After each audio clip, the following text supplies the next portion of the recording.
tan cercana que planteaba el Quito Mariani y su último adiós.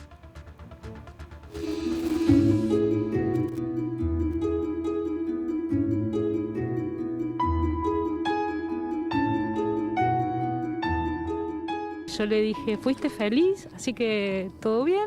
Bueno, hicimos todo de cambiarlo, de perfumarlo, eso fue anecdótico. Me dio un beso muy grande y se durmió. Y después me avisaron que había quedado dormido. Está tan bien en su casa que no queremos llevarlo a un lugar frío, ni triste, ni nada. Entonces va a estar en la cama en su casa con nosotros y ahora estamos por confirmar porque lo van a ir a retirar. Él quiere ser cremado, me pidió cremarlo y que después sus cenizas se expandan en el campo Scout. Así que el día que se pueda será una gran peña bailable en homenaje al Quito. ¿Cuál sería su mejor y mayor legado para los jóvenes con los cuales ha trabajado tanto tiempo? ¿Qué les quiere dejar principalmente? Yo quiero que no necesitan que les deje, sino que ellos nos dejen las riquezas que tienen. Yo creo que aprovechar mis épocas o mis realizaciones y acontecimientos mejores son el haber creado el grupo Scout, que tiene hoy 450 integrantes.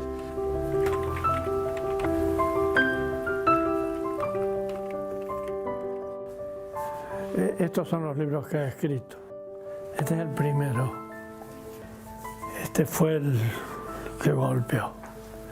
Sin tapujos la vida de un cura. Yo me encontré grande, encontrando que hasta mirar mis genitales estaba mal. Cuando no podía vencer la masturbación, escribía el propósito de dejarla, haciéndome un tajo con una gilet en la pierna y escribiendo con sangre mi propósito. Todo eso yo lo disculpo porque yo mirándome a hacer eso me digo boludo, boludo, boludo. Yo creo que de mi lucha nació mi creatividad para armar una estructura nueva de la iglesia que en la cripta me mereció que el arzobispado desechara la cripta como un lugar de resistencia a la iglesia verdadera. He llegado a la vejez con una especie de regalo de poder seguir haciendo las cosas que quiero hacer y de libertad interior para hacerlas, que me conforta porque era un ideal al que yo le tenía miedo de perder cuando perdiera la fuerza, las energías naturales, y sigo haciéndolo a los 90. Si alguna pena quiero olvidar, al compa de mi guitarra, samba querida, te he de cantar. Al compás de mi guitarra, samba. Bueno, emocionante recorrer su obra, ¿eh? Gracias por venir, Carlos Pressman, doctor. Gracias por venir, Tamara Stenberg. Gracias por venir, Nicolás Alessio. Sus ojos lo expresan, la emoción. Sí, ya sí. sentir que no está, ¿eh? Sí. ¿Cómo hay que continuar lo que construyó Mariani? Bueno, hay que continuarlo con mucha fuerza, con mucha convicción. El Quito fue mucho más que un cura piola, digamos, que un cura simpático. El Quito fue un acicate, fue una espina clavada en el centro de la dogmática de la Iglesia y en el centro de los conflictos sociales. Quito fue un perseguido, como lo fue Jesús en su tiempo. Fue perseguido, fue ninguneado, fue castigado. Y entonces seguirlo a él, y hay que hacerlo, es correr el riesgo de que corre todos los que son profetas. Quito fue un gran profeta. Carlos. Sí, bueno, uno que no pertenece a la Grey, digamos, creo que Te hubieran en el expulsado, mensaje de Jesucristo, el Quito sostenía con su conducta esta frase de amar al prójimo como uno mismo, digamos, ¿no? Y esa fue la que nos contagió a sus hijos.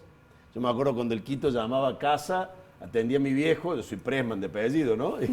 Y atendía y decía, mi papá decía, te llama tu padre, digamos, ¿no? Y en eso estamos hoy, nos encontrábamos ahí en la casa del Quito para despedirlo, todos los scouts, y nos sentimos hermanos, realmente. Él creó una comunidad, una familia, sostenida en estos principios que planteabas, Nicolás, ¿no? De desafío del poder, de lucha por los derechos, de trabajar por una sociedad menos desigual, y en eso nos conmovió a todos, religiosos y no religiosos, y nos unía una humanidad y un amor por la naturaleza, por el ser humano, y que hacía del Quito una persona tremendamente vital. Por eso esta muerte del Quito a uno le transmite la sensación de que muere viviendo hasta el último minuto. Hace pocos meses, Amigos de la Música rescataba su cancionero, hace muy pocos meses bailaba en esas peñas que veíamos, hace muy pocos meses o un año editaba otro libro, Columnas, a los 90 años de pie. O sea que es un hombre que nos ha legado un amor por la vida y un amor por los otros, digamos. O sea que la sociedad se construye colectivamente.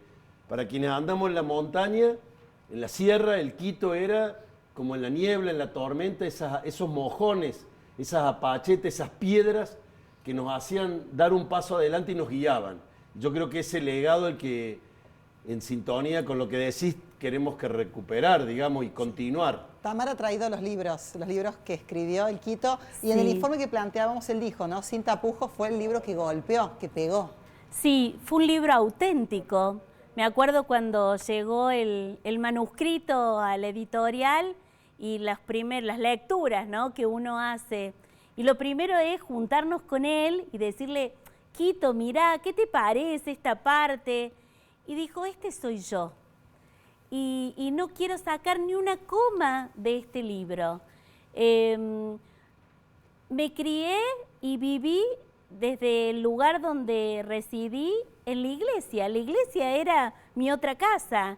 Y cuando fui al Vaticano por primera vez de jovencito, me llevé una gran desilusión. Y esa gran desilusión lo hizo hacer ciertos actos que eran parte de la esencia de cualquier ser humano. Y creo que él siempre fue un adelantado con su ser auténtico, pero un adelantado en todo. Creo que después de unos años vino el Comipaz, ¿no? Pero él era, ¿no?, el Comipaz en persona. Fuera de cualquier credo, era bienvenido cualquier credo a su querida cripta. Y cuando plantea esto de romper esa estructura de la iglesia, sí, ¿a dónde va, Nicolás, con eso?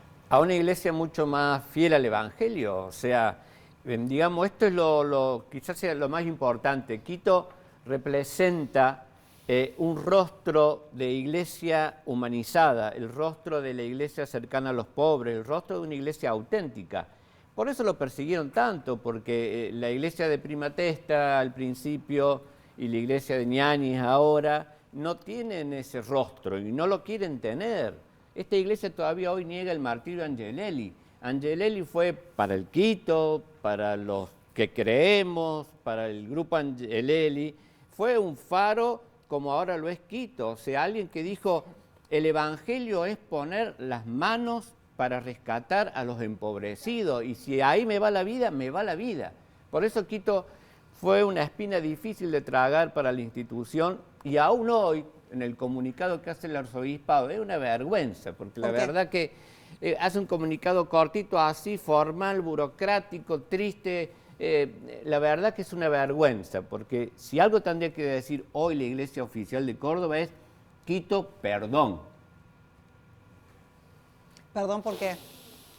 Perdón por haberte perseguido, perdón por haberte negado, Quito, perdón por haberte sacado casi a la fuerza de tu parroquia, de la cripta. Yo estuve cuando llegó el nuevo, que es el actual obispo Pedro Torres, fue una vergüenza, ese momento fue vergonzoso. A Quito le hicieron pagar su valentía, su profecía. Te hicieron pagar. Gracias, Nicolás. Lo tenemos conectado a Adrián Vitali. Recuerdo aquel libro, ¿no?, de los 5 curas, sí, que acá me asiente Tamara. Gracias por el contacto, buenas noches y bueno, el sentimiento compartido. Sí, muy buenas noches. Bueno, un saludo a toda la mesa, a Nico, a Tamara, a Carlos. Y la verdad que yo hoy me puse a hacer memoria de esos encuentros con el Quito. Digamos, por una cuestión generacional no fueron muchos, pero fueron muy profundos y recuerdo dos. Uno cuando estuvo internado, y yo lo acompañé una noche y le pregunté qué qué se sentía ser viejo o llegar a viejo, un tipo tan activo, dinámico. Y él me respondió que la vejez era el espacio donde él se sentía absolutamente libre y que podía decir lo que se le antojara y no le importaba nada. Digamos. Ya no me duele más la panza, ya no me preocupa que me rete, no me preocupa nada. La vejez es el espacio de la libertad absoluta. Y hoy, hablando con un conocido, me dice, Quito siempre dijo lo que pensaba sin interesarle lo que digan los otros, pero aún antes de ser viejo, ¿no? Digamos, la vejez fue el espacio de disfrutar cómo vivió su vida, cómo fue consecuente con su vida, ¿no? Y lo segundo es, no sé si te acordás, Nico, en la cripta, cuando el grupo Angelelli convocó a los ex curas y generamos ese movimiento grande, y en la mesa cuando nos juntábamos una vez al mes a comer unas empanadas y hablábamos todos somos ahí caciques, y el que siempre estaba callado en un rincón era el Quito. Y a mí siempre me sorprendió esa capacidad de escucha, de procesar lo que decíamos, y al final siempre aportaba algo luminoso.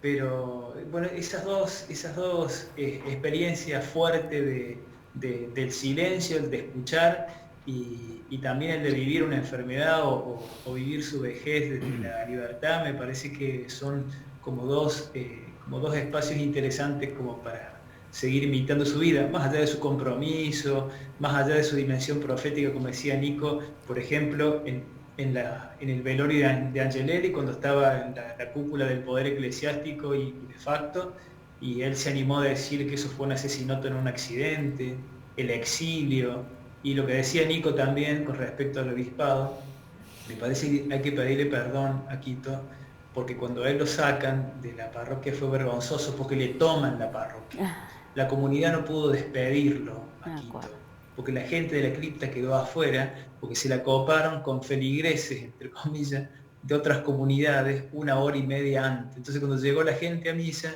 no había lugar para que entrara la gente. La verdad que fue muy triste, pero bueno, era parte también del proceso de la historia de Quito, ¿no? De esto de ir rompiendo estructura, aún resistiendo. Y para terminar, como decía Foucault, decía, todo poder genera una resistencia, y creo que Quito fue y seguirá siendo ese espacio de resistencia en una iglesia que vuelva a ser como la iglesia que soñó Jesús de Nazaret. Lo que yo pensaba, Adrián, escuchándote, ¿no? Hablas de la vejez, de vivirla libremente, esa vejez, y por otro lado siempre rodeado de niños, siempre rodeado de jóvenes, generando aquel grupo Scout, más de 400 personas, y sembrar una semilla, ¿no? Una semilla en los otros para que se pueda ampliar esa obra, esa iglesia, esa gente cercana, ¿no? No toda esa burocracia que plantea la iglesia históricamente, ¿no? Sí, es generar, digamos, el sembrar la semillita de la inquietud, pero también Quito tenía una particularidad, era un tipo de una capacidad intelectual increíble, o sea, no era solamente un apasionado, no solamente generaba inquietud y la capacidad de pensar, y me parece que hasta el final, si me seguía mandando mail hasta hace, 20, 30 días, con sus reflexiones dominicales, con su nuevo libro, era un tipo increíble, parecía una persona de 40 años, digamos, con su actividad intelectual y de motivación. Y creo que era eso lo que lo motivaba a seguir. Y bueno, y su memoria me parece que es una responsabilidad para nosotros de intentar repetir esa historia, que no deja de ser una historia que se escribe desde la resistencia, desde los de abajo, porque el poder siempre genera estas posibilidades, digamos, de que la gente intente vivir por lo menos hasta el final con dignidad. Adrián Vitali, muchísimas gracias por tus reflexiones, ha sido muy amable. Bueno, gracias, un saludo.